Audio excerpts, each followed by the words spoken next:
Hello and welcome back to the Owl's Nest, where the world's greatest ideas gently unfold as you relax, unwind and drift into a peaceful night's sleep. Tonight we'll be exploring ideas from Meditations by Marcus Aurelius, gently unfolding its lessons in a calm, slow and relaxing way as you prepare for rest. Before we begin, get into a comfortable position and allow your body to fully relax. These narrations are best experienced with headphones, so you can be fully immersed in the voice and the subtle binaural beats designed to support deep relaxation. There is nothing you need to analyze or remember. You don't need to stay focused or alert. Just listen softly in the background and allow the words to pass through your mind effortlessly. As the narration fades, the binaural beats will continue, helping you sink into deeper rest while your subconscious quietly absorbs the themes and ideas. If you enjoy these journeys into timeless books and hidden wisdom, consider subscribing to the Owl's Nest so you don't miss what comes next. Now, take a slow breath in and gently let it go. Let the thoughts of the day begin to fade.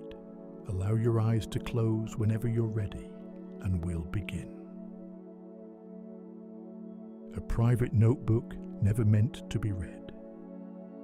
Marcus Aurelius was, for nearly 2 decades, the most powerful man in the known world, Emperor of Rome. And yet the words he left behind weren't written for an audience at all. They were private notes, jotted down at the end of long days, reminders he wrote to himself, simply to stay steady. There's something quietly moving in that. A man with more power than almost anyone in history, writing not to impress anyone, but to calm his own mind, to remember in his own words how he wanted to think and act before the noise of the day pulled him elsewhere. This is part of why the book feels so different from other philosophy. It isn't trying to convince you of anything. It's simply one person, quietly working things out, page by page. You don't have to hold on to any of this too tightly. Just let it drift over you like a slow-moving cloud, here for a moment and then gone, making space for the next thought to arrive. What is and what is not up to you? There is one idea that quietly runs beneath almost every page of this book. The distinction between what lies within our control and what does not. Marcus returns to this constantly. Other people's opinions, the weather, the outcome of events, even the length of our own lives. None of it, he reminds himself, is truly ours to command. What is ours entirely is how we respond, our judgments, our choices, the quality of attention we bring to whatever unfolds. This isn't resignation, though it can look like it from the outside. It's closer to relief. Once you stop trying to control what was never yours to control, an enormous amount of unnecessary strain simply falls away. Marcus writes this reminder to himself again and again, almost like a person gently correcting their own posture, over and over, until it becomes natural, not because he found it easy, because he didn't, but because he understood how much steadiness it could offer once practiced. He was, after all, an emperor at war for much of his reign, surrounded by plague, political betrayal, and constant demands he couldn't control. If anyone had reason to feel entitled to frustration, it was him. And yet the notebook keeps returning to this same quiet discipline, sorting what belongs to him from what doesn't, and setting the rest down. You don't need to reach for this feeling right now. You can simply notice it, like still water beneath a windy sky, and let your body grow heavier, softer, sinking further into the space beneath you. The obstacle becomes the way. One of the most striking ideas in Marcus's private notes is his habit of turning difficulty into material. Rather than treating obstacles as purely unwanted interruptions, He trains himself to see them as the very thing his character is meant to work with.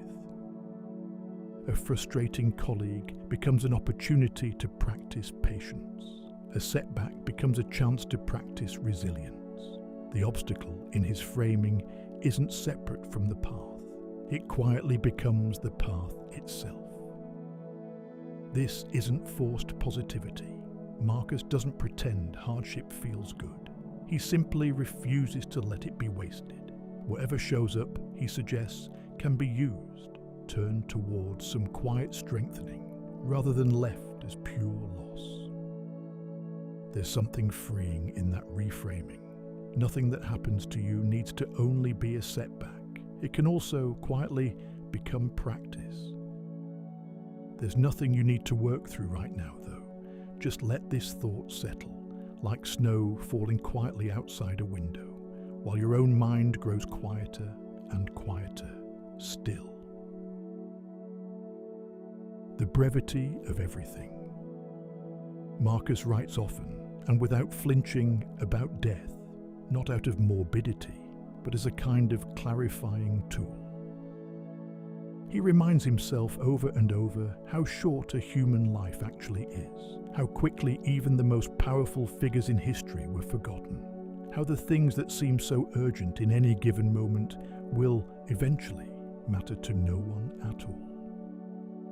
Rather than making him despairing, this awareness seems to sharpen his sense of what actually matters. If time is this limited, he reasons, then pettiness, grudges and empty status-seeking become obviously not worth the energy they demand. This kind of reflection, gently held, isn't meant to frighten. It's meant to focus, a reminder that whatever is consuming your attention today may not deserve quite so much of it. And maybe, as you rest here tonight, you can let this same awareness soften you, rather than unsettle you. Just this breath. Just this moment.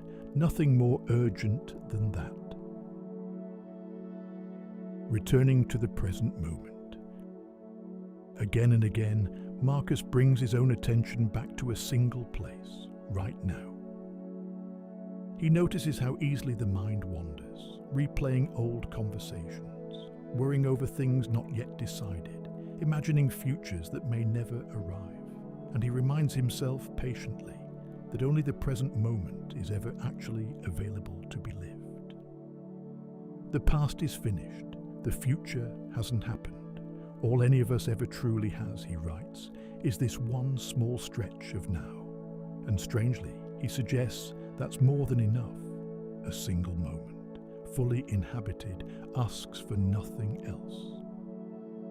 This is a reminder he clearly needed to give himself often, which is comforting in its own way. Even an emperor, even a mind as disciplined as his, drifted from the present constantly and had to keep gently returning. He describes this return almost like tending a small fire, not a single dramatic act, but a repeated, patient gesture. Notice the wandering, return, notice again, return again.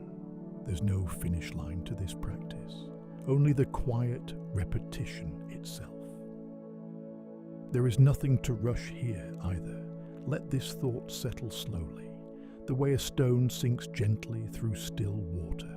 No effort, only gravity, only time.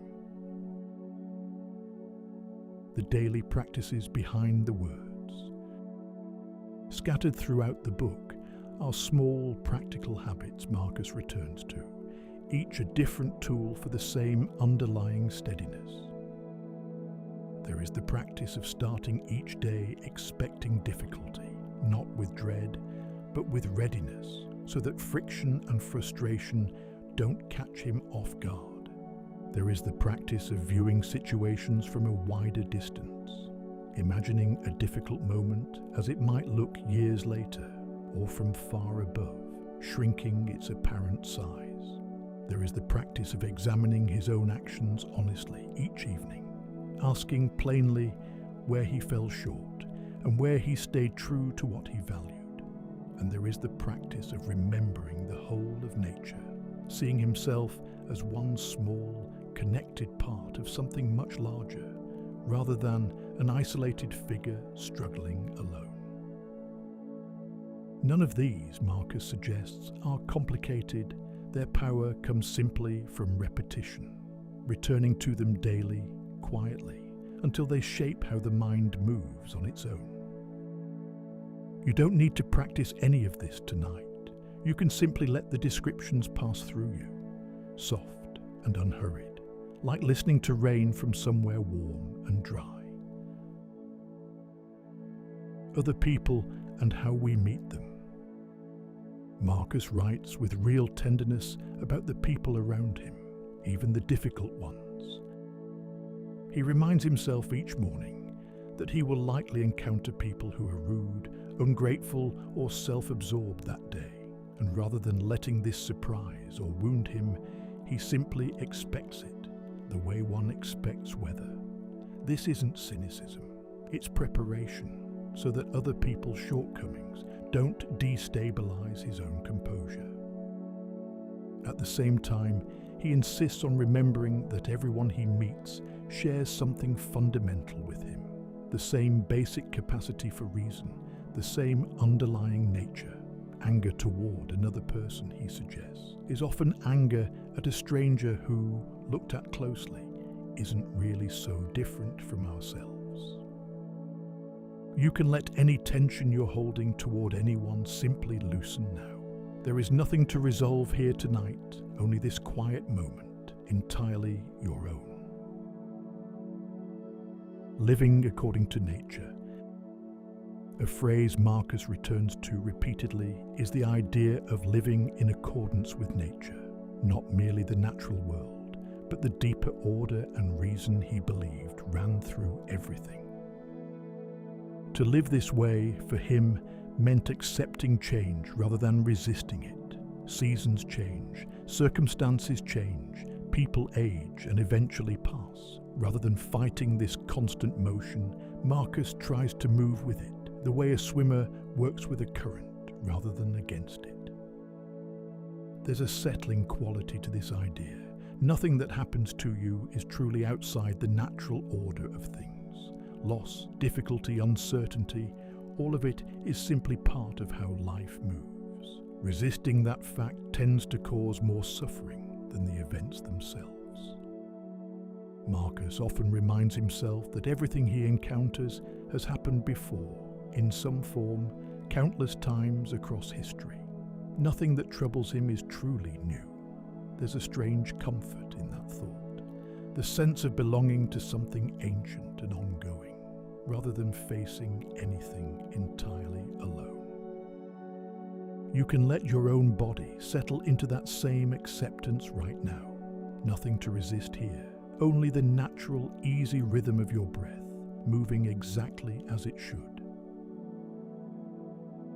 Quiet discipline over public virtue. Marcus is notably uninterested in appearing virtuous. He writes more than once about the temptation to perform goodness for others to see, and his own effort to resist it. Real character, he suggests, shows itself most clearly in private, in the choices no one else will ever witness or praise.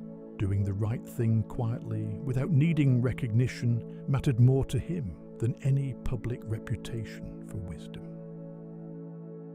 This takes a particular kind of courage, the willingness to hold yourself to a standard even when no one is watching, and no credit will ever come for it. You don't need to prove anything to anyone tonight, including yourself. There's nothing here that requires witnessing, only rest.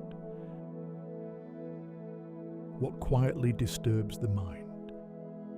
Marcus also names, honestly, the habits of mind that most often disturb his own peace. Judgment is one of them, not other people's actions themselves, but the harsh opinions layered on top of them. He reminds himself again and again that it is rarely the event itself that causes distress, but the judgment added to it afterward. Craving is another, the restless wanting of things outside the present moment, which pulls attention away from what's actually here, right now. And perhaps most persistently, the fear of things that haven't happened and quite possibly never will. Marcus notes how much suffering comes not from real events, but from anticipating imagined ones. None of this makes a person weak. It simply makes them human, caught in patterns as old as thought itself. The goal, Marcus suggests, isn't to eliminate these tendencies entirely, but to notice them clearly and gently loosen their hold. You can let that idea rest gently too. Nothing here needs judging tonight, only softening, only rest. A small, steady life. Near the later pages of the book, Marcus arrives at a quiet, almost humble conclusion. Despite his power, despite his position, he doesn't ask for greatness. He asks only for steadiness, consistency, a character that holds its shape day after day, regardless of circumstance. This, he suggests, is enough. Not a dramatic transformation, but a quiet, daily return to the same simple principles. Patience, honesty, acceptance, presence, practiced so consistently that they eventually become simply who a person is, without effort. There's something deeply restful in that idea. You don't need some grand reinvention, only the willingness to return, gently, again and again, to what actually matters. You don't need to become anything right now. You can simply rest, exactly as you are, soft, unhurried, and at ease. Closing reflection. If there is one thread that ties all of these ideas together, it is this. That peace of mind was never about controlling the world around you. It was always about how you meet it, and that the present moment, however ordinary it feels, is the only place life is ever actually lived. You don't need to remember any of this. It is already settled somewhere deep, quietly folding itself into the edges of your mind, the way tonight's thoughts are folding into stillness. There is nowhere to be, nothing to do, only this soft darkness and the gentle hum of sound around you. Let your body sink a little heavier into wherever you're resting. Let your breath grow slower, longer, further apart.